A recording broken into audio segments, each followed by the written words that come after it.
Hello students. अभी तक आपने ईयर डायग्राम के बारे में काफी कुछ सीख लिया है। हमने देखा था कि डाटाबेस को कंप्यूटर में एक्चुअल में बनाने से पहले रफ में हम ईयर डायग्राम बनाते हैं, जिससे हमें डाटाबेस के स्ट्रक्चर के बारे में पता लग जाता है। हमने देखा था कि ईयर डायग्राम में हम एंटिटी को रिप्रेजेंट कर सकते हैं, उसके एट्रीब्यूट्स को रिप्रेजेंट कर सकते हैं। फिर हमने बात करी थी कुछ ऐसे एट्रीब्यूट्स होते हैं जो की एट्रीब्यूट्स कहते हैं, जैसे मैंने यहाँ पे एसआरएन को शो करके दिखाया हुआ है। हमने इन सब की बातें कर ली थी कि प्राइम की एट्रीब्यूट को आप प्राइमरी मींस प्राइमरी की को आप कैसे रिप्रेजेंट करते हैं। हमारा ईयर डायग्राम का टॉपिक तो कंप्लीट हो चुका है। अब हम एक्चुअल में कंप्यूटर में डाटाबेस को स्टोर करना, क्रिएट करना, उसमें एंट्रीज फीड करना सीखेंगे। लेकिन उससे पहले एक छोटा सा 2 दिन का टॉपिक है, उसके बारे में डिस्कस कर लेते हैं, जो कि बहुत जरूरी है। उसके बिना आप डाटाबेस को कंप्यूटर में एंट्री ही नहीं कर सकते। क्योंकि जब मैं जैसे ही टॉपिक के बारे में बताऊंगा तो आप भी कहोगे कि सर ये तो बहुत जरूरी था, इसके बारे में तो हमें पता होना चाहिए था। मान लो मैंने आपको बताया था कि कंप्यूटर में डाटाबेस को एक्चुअली डिजाइन करने से पहले आप रफ में ईआर डायग्राम बनाते हो।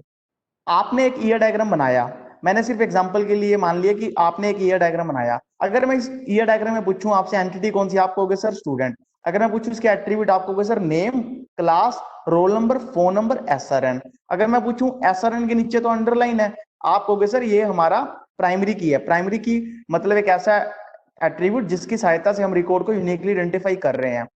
फिर मैंने आपको बताया था कि डीबीएमएस में क्या बेनिफिट होता है आपको। मैंने नीचे आपको एक एग्जांपल दिखाई है कि मींस आपने डाटाबेस का स्टूडेंट नाम का टेबल बना लिया। उसका एक एट्रीब्यूट एसआरएन है, एक एट्रीब्यूट रोल नंबर है, एक क्लास है, एक नेम है, एक फोन नंबर है। मींस जो आपने ईयर डायग्राम में बनाए थे वही आपके कॉलम के नाम हो जाते हैं, मींस कॉलम की हेडिंग हो जाती है। फिर आपने रिकॉर्ड इंसर्ट करना स्टार्ट कर दिया। मैंने पहला रिकॉर्ड इंसर्ट किया, एसआरएन है 10001, रोल नंबर 1 है स्टूडेंट का, क्लास है उसकी 1 to 12, name Akash, phone number मैंने एंटर कर दिया और मैंने यहाँ पे लिख दिया कि रिकॉर्ड वैलिड है। अब आप अगली एंट्री बड़े ध्यान से देखना। मैंने एसआरएन नंबर एंटर किया 10002, रोल नंबर लिखा मैंने 10।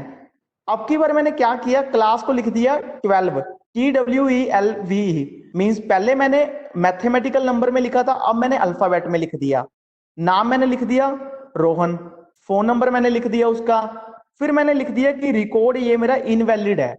अब आप कहोगे सर इनवैलिड क्यों है रिकॉर्ड, क्योंकि मैंने आपको बताया था कि डीबीएमएस में आपको क्या बेनिफिट होता है। यदि आप चाहते हो कि आपकी क्लास में सिर्फ नंबर फॉर्म में ही डाटा को मैं स्टोर करूं, मींस 1 2 ही क्लास स्टोर कर सकता हूं, 10, मींस मैं अल्फाबेटिक फॉर्म में स्टोर नहीं करना चाहता, तो मेरा रिकॉर्ड ये अपने आप इनवैलिड कर देगा। मींस ये इनवैलिड एंट्री यहां पर तो मैंने आपको शो करके दिखा दी। जैसे ही आप कंप्यूटर में इसको रिकॉर्ड को एंटर करना चाहोगे तो कंप्यूटर आपको एरर शो करेगा और बोलेगा कि ये एंट्री आप नहीं कर सकते, क्योंकि जो आपने क्लास को नंबर में ना लिख के आपने उसे अल्फाबेट में लिख दिया है। फिर हम नेक्स्ट रिकॉर्ड की बात कर लेते हैं। नेक्स्ट रिकॉर्ड में आपसे क्या हुआ, आप एसआरएन को एंटर करना चाहते थे 10003, बट हुआ क्या, आपसे एंटर हो गया 10000A। मैं मान रहा हूं कि गलती से आपसे कीबोर्ड से ए प्रेस हो गया, रोल नंबर 2, बाकी सब कुछ ठीक है, फिर भी रिकॉर्ड क्या है, इनवैलिड। अब मैं आपसे पूछूं कि इनवैलिड क्यों है, आप कहोगे सर रिकॉर्ड इसलिए इनवैलिड है क्योंकि एसआरएन नंबर तो ओनली न्यूमेरिक फॉर्म में हो सकता है, इंटीजर फॉर्म में हो सकता है, आपने तो उसके अंदर अल्फाबेट कैसे स्टोर करवा दिया। ठीक है, ये एंट्री भी नहीं होगी। ये एंट्री तो मैंने आपको शो करके इसलिए दिखा दी समझाने के लिए, एक्चुअल में कंप्यूटर में तो डाटाबेस में एंट्री ही नहीं होगी।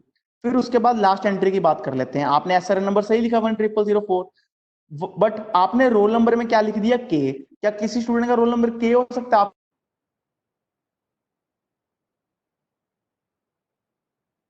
क्या नाम में कोई मैथमेटिकल नंबर आ सकता है, जैसे मैंने यहाँ पे 1 लिख दिया, आप कहोगे सर नहीं आ सकता।